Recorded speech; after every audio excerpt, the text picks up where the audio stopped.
Hello friends, it's Miss Jamie here, and today we're going to do a little bit of science. So this week we've been talking about spring, so I wanted to do a science experiment about spring weather. Do you know something that happens a lot in the spring with the weather? I'll give you a hint. It comes from the sky. What comes down? That's right, rain. So today I wanted to do a quick science experiment about rain that you could do at home. Okay, so here are the things that you will need for the science experiment today. First, you'll need shaving cream. Then you'll need a really big cup or a mason jar.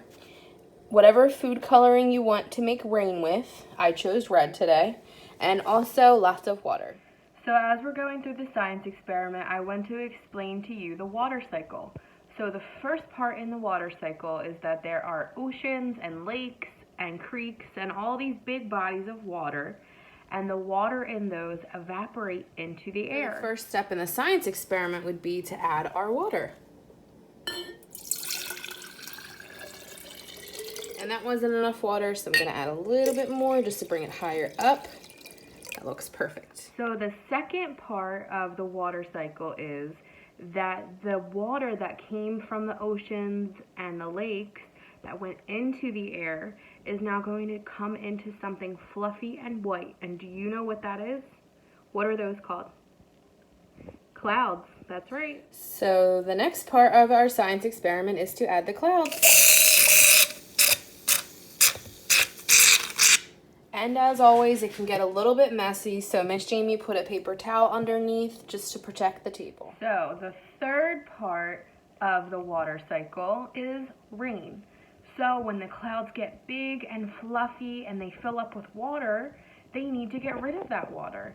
And that water turns into rain and it falls down. The next part of the science experiment is the rain. So I chose red rain today. You can do whatever color you want. And I'm going to put that into the clouds. Remember, the clouds fill up with rain. Put lots of drips in. Some over here. And all different places.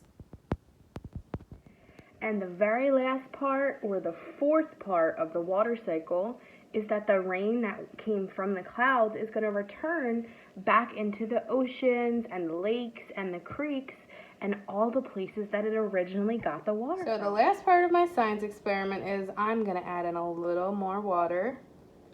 And let's see what happens. Do you see the rain coming through the clouds? And it's returning back into the water that it originally came from. Okay, friends, so I just wanted to go over what we talked about today.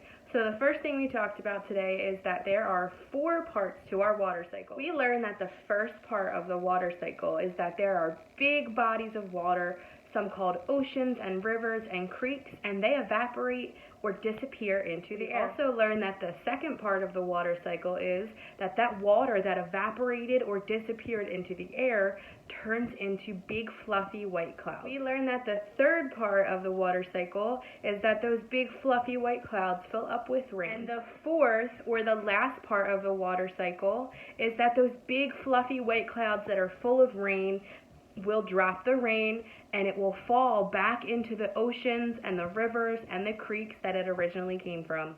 So thank you for doing science with Miss Jamie today. I can't wait to see you guys. I hope to see you soon, and I hope you're all staying well. Goodbye, everybody.